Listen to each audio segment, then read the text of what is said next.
Hey guys, today's lesson question: how does personality and motivation affect participation in sport?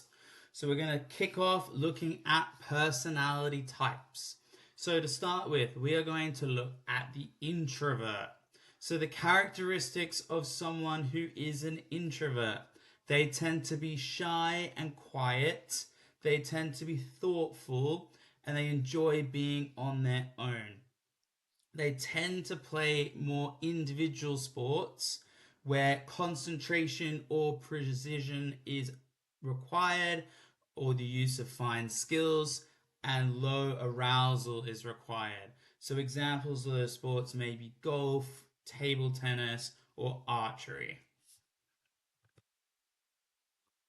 Then we look at extroverts. So, the characteristics of an extrovert: they enjoy interaction with others, they're sociable, and they're aroused by others. They're enthusiastic and they're talkative. They're prone to boredom when isolated or by themselves.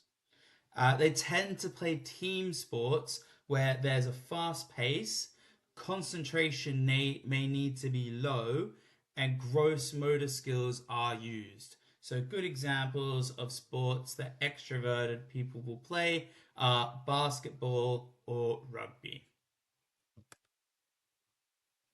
Now we're going to look at motivation. So we have intrinsic motivation. Intrinsic is from within. So that is for pride, self satisfaction, or personal achievement. You are doing it for how it makes you feel inside. This differs to extrinsic motivation. Extrinsic motivation is from another source or person. It's tangible. So, certificates, trophies, medals. It can also be intangible for praise, feedback, or applause.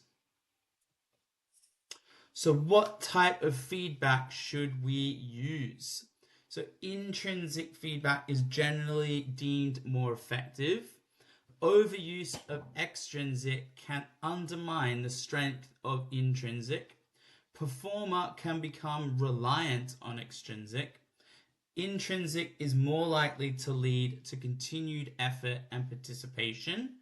Extrinsic rewards may result in feelings of pride and self satisfaction. So, all of these types of feedback are good to look into when you are looking at performers. So, an exam question: which of the following activities would an introvert be most likely to participate in? Remember that introverted people are more likely to want to do individual sports. So, football is a team sport, rugby is a team sport, netball is a team sport. So, the answer to that one is going to be the 5K run. Next question: which one of the following activities would be most suitable for an extrovert? Remembering that extroverted people are more likely to want to participate in team activities. So we have cheerleading, archery, cross country, and fencing. The only one of those sports that's done in a team is cheerleading. So that would be the most suitable for an extroverted person. Which one of these is an example of intrinsic motivation? A certificate, a medal, pride, or a trophy? Well, we know that a certificate, a medal, and a trophy are all extrinsic because they are material objects, whereas pride is intrinsic within yourself. So the answer to that would be pride.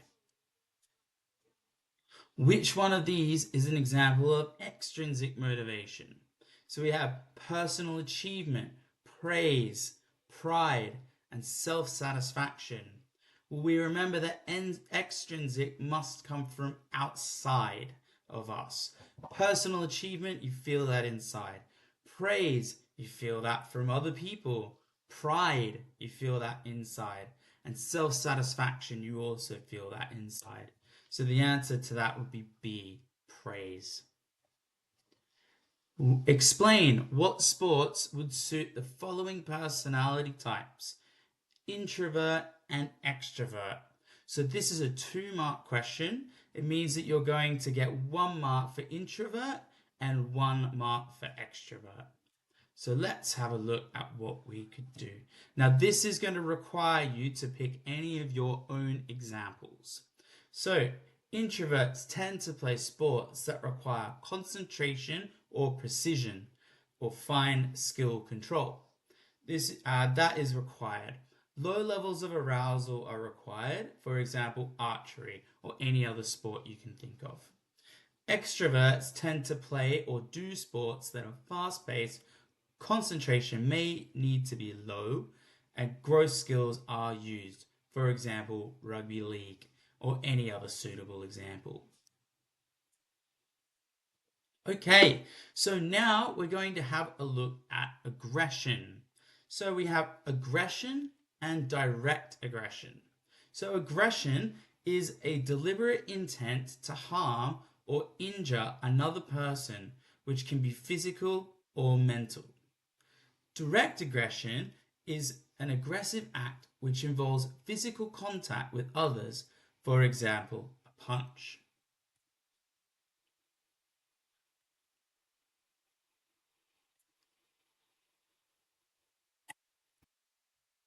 Direct aggression examples. So we have a punch in boxing. This can be used to gain an advantage by hitting harder punches which may knock out your opponent. A rugby tackle.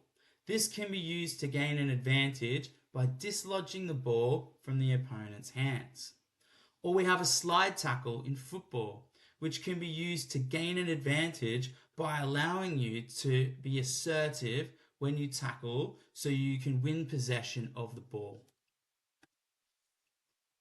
Indirect aggression. So this is aggression which does not involve physical contact. The aggression is taken out on an object to gain advantage. For example, hitting a tennis ball hard during a rally.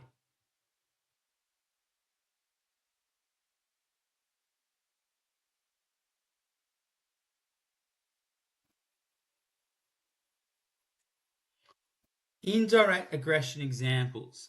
So we have hitting a smash in badminton. This can be used to gain an advantage by hitting the shuttlecock so hard that your opponent doesn't have enough time to return it.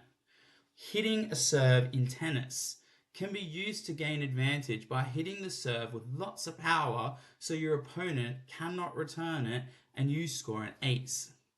Or there's taking a powerful penalty in football, which can be used to gain an advantage by hitting the ball with power so the goalkeeper has less likelihood of saving the ball.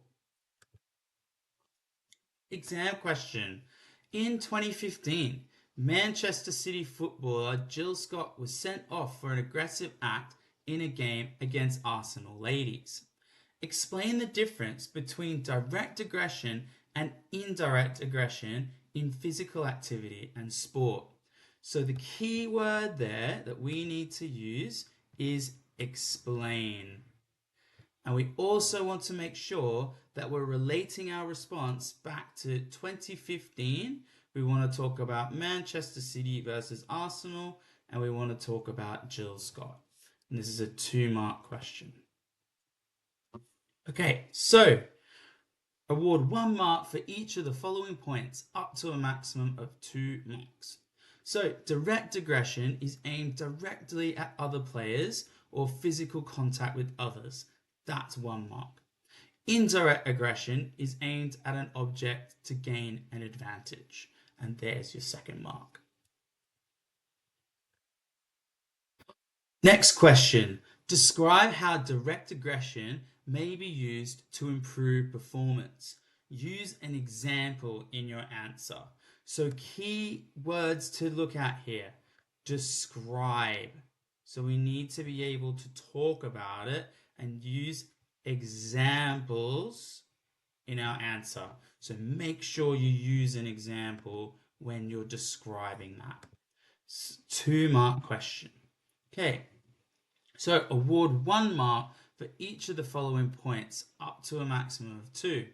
Only one example of direct aggression can be credited. So we have a tackle in rugby to stop the player from running with the ball, or a tackle in football to win the ball off the opposition. So we have the act and we have the example and the description of that example. Obviously, any other sports would be relevant as well. So, reminder of what we've looked at for this session. We have had a look at personality types. We've had a look at the introvert. We've had a look at the extrovert. We then had a look at types of motivation, where we had a look at intrinsic motivation and we had a look at extrinsic motivation.